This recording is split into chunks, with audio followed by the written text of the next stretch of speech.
Ever wondered what it's really like to be a Nepali student living in Canada?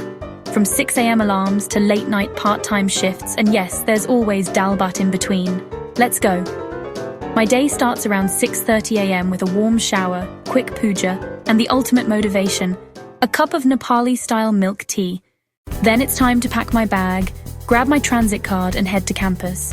The Canadian winters are no joke, always keep a backup jacket. Morning classes are chill, but attendance matters. For lunch, I usually bring leftovers, sometimes just ramen. No shame in budget meals when you're a student. After studying at the library, I head to my part-time job at a grocery store. Working 20 hours a week helps with rent and savings. The best part of my day? Coming home to cook Dal Bhat. Every Nepali student becomes a part-time chef abroad. Before sleep, I plan tomorrow, call family back home, and sometimes check Mobico's forum for updates from other Nepali students. It's the little routines that make Canada feel a bit more like home.